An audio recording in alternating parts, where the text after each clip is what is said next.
Good morning. This is Faith at Faith&books.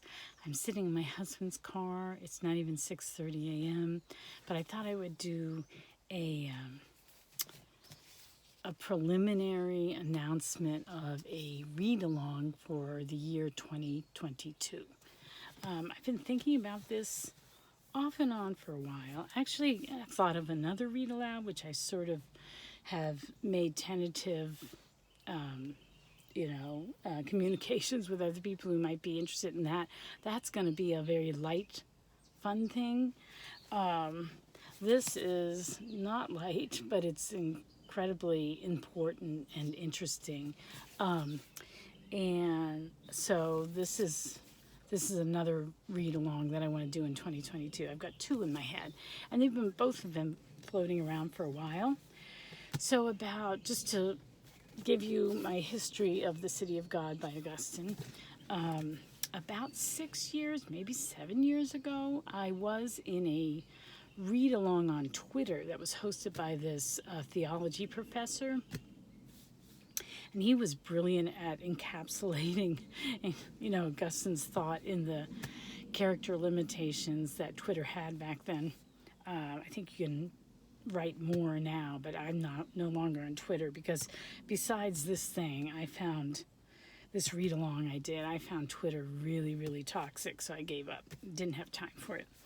But anyway, when I was on Twitter, I participated in this read along. It was a semester-long course on the City of God by St. Augustine, and this was the edition that the professor was using. So it's the Penguin Classics. And it was a great read along, but I couldn't keep up. I was incredibly busy at the time, and I fell behind in the reading. And I would still read his comments on Twitter, even though I hadn't gotten to the section of the book yet, which was confusing, but I figured I would get to it eventually. I just couldn't do it at the speed that he was reading it. And so I did, I read everything that he wrote on Twitter through the whole semester, but I fell way behind. I only got halfway through, or even less than that maybe. Anyway, I was quite discouraged after it concluded, and I still hadn't read it or completed reading it. So for a little while, I tried to keep reading it, and then I kind of gave up. And for a couple of months, I didn't read it at all. And then I picked it up again, and I read a few pages, and I went along that way for a while, where I just read a couple of pages every few days or something. And then I realized I was never going to get through it at that pace. So as the end of the year loomed, I don't know when it was, November or something, I decided I was really going to try to finish it by December 31st. So I had this deadline, which was motivating me to read it more consistently, and I did, but I didn't quite finish. It took me a couple more weeks to actually finish, so I finished it into the new year. So it took me over a year to read it, but there were big chunks of time where I wasn't reading it, or I wasn't reading it very quickly, steadily. So anyway, the thing is, when I finished that last page, there's 1,091 pages in this edition, I thought, now I should just go back to the front and read it again, because I had been wanting to read this for years and been very, very intimidated by it. And I just didn't think I could do it. That's why the idea of this read along with this professor was really appealing to me, because I felt like I needed somebody to help me. I couldn't just pick it up and read it on my own. But I know, I did the physical act of reading it, and I could really enjoy what I was reading at the time, but I was not retaining it. I knew I was missing a ton. And so I really wanted to go back, once I'd gotten over that psychological obstacle of actually gotten through it one time, I wanted to go back and reread it to really study it for understanding. Well, it's been years later, and I never did it. So that's always been something I wanted to do, reread the City of God. So what inspired me to try to decide to try to do it in 2022 is that just recently 2 of my sons have been listening to one of the great courses, or the teaching company, whatever it's called, they had a lecture series on the Gnostics. And they both found it really fascinating. They were talking to each other on the phone all the time. They were really into it. And they kept talking to me about it and telling me I should listen to it because I would find it really interesting. And Augustine came up a lot because he was a Gnostic. He was a Manichaean before he converted to Christianity. So I thought, well, maybe in August, because in July I have a lot of stuff I want to read, but maybe in August, which I was trying to clear, maybe I'll listen to this Gnostics lecture series. But then that sort of made me think, well, and maybe I'll do it in preparation for rereading this. And then I thought, well, maybe I'll try to make it a read along because maybe there are other people out there that want to read this. So the way I would structure it, I'm really just copying what other people do, like Kate Howe. But what we would do, I think, is, well, first of all, it's at 1,091 pages, this edition. And I figured to read it for a year, that's 52 weeks, but I didn't want to have to read it every single week because, first of all, I wanted to finish it before Christmas because life is too chaotic at Christmas time. So I wanted to try to finish it before then, maybe the second week of December, if that's possible. So I decided to just take 48 weeks, so allow 4 weeks of give in there. So if you do that, if you divide 1,091 by 48, I think I did the math pretty well, you have to read about 23 pages a week. And that seems to me really doable. Or if you calculate by month, and I'm just assuming every month is 4 weeks, some are a little bit more. So that also gives you a little bit of a leeway. So every 4 weeks you'd have to read about 92 pages. So that seems really doable to me. So I thought what we could do is have a Voxer group where we could discuss it as we're reading it. But then every month I would have a page number or, whatever book you should have completed, whatever chapter or section. And then maybe the last Sunday of each month, we could have an online discussion like Zoom or Google Meets or something like that. And that would be optional. So you could just connect on Voxer, or you could try to make some of the meetings or whatever. So I thought that would be a really interesting way to do it. And I'm just, like I said, I'm just copying what other people do. So this is just a preliminary announcement. I think when I have the actual announcement, I might even have like a PDF or something of what page you should read by when and that sort of stuff. But anyway, just to talk about the book, what it is. So Augustine was a bishop of the early church. He wrote this book, I think, I just read it, I think 426 or something. That's when he started it. It actually took him years to write the whole thing. And initially, the first section of the book, I think it's the first 10 books within the book, are a response to the accusation that Christians were responsible for the sack of Rome. The Visigoths sacked Rome in 410. And the Romans kind of made the Christians the scapegoat. And so he was responding to that. And he did it in a very classical, rhetorical way. He just, he lists the accusations and then he responds to them point by point. And that's the first section of the book. And that part is really interesting because you get a sense of just what the times felt like. That, I remember thinking it felt so modern because they just, they had this feeling that the end of the world was coming, that this great change was coming, and they were afraid. And, we have that same feeling today. So it's strangely modern, even as it's archaic at the same time. But let's see, what was my thought there? Oh my gosh, I just lost my train of thought. It's too early in the morning. So anyway, that's the first part of the book. He's responding to that. And that's really interesting. But the second part I found more interesting, and it's much more, he wrote it, later in his life, because he wrote it over several years. He, it's what he does is he compares the city of God. What is the city of God? You have to learn what that is, and the city of man. And he uses this sort of overarching theme of this comparison to basically talk about everything. Like he just examines pretty much everything.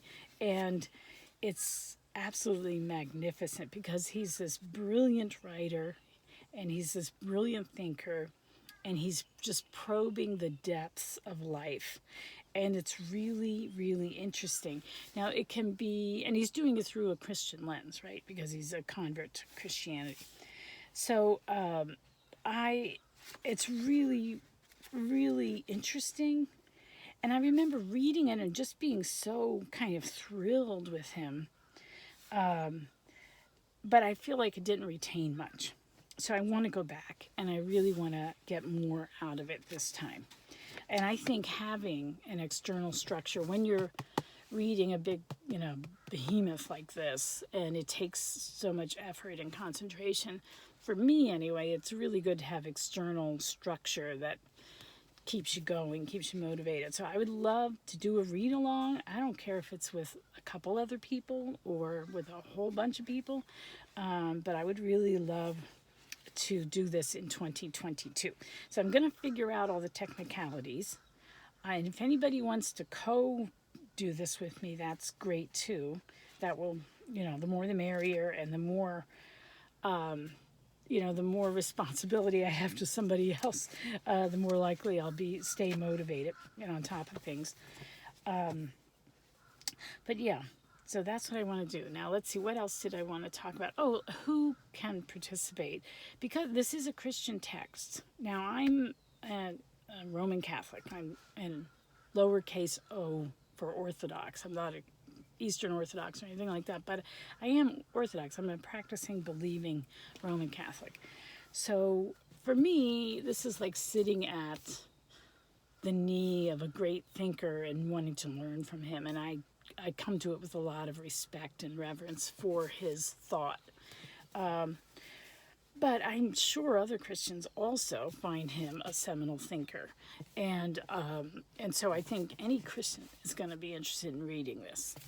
But you could also be interested in reading it if you're a non-Christian, if you're of some other belief, if you are just interested in reading the Western canon, or you're interested in learning about other religions,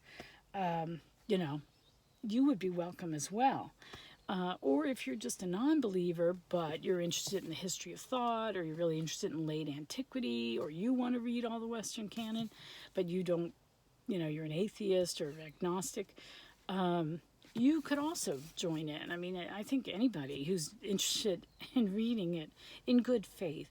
The caveat is that I have found, and I don't mean to insult anybody, but in my experience dealing with atheists, a lot of them are a little bit compulsive about always wanting to hijack the conversation and make it into whether God exists, and they tend to be belittling, kind of passive aggressive. They can be. And so I just ask that you respect the believers, and that's not what this is going to be about. It's not about arguing for the existence of God. It's not about making fun of early Christians or even early pagans or whatever, or Roman pagans.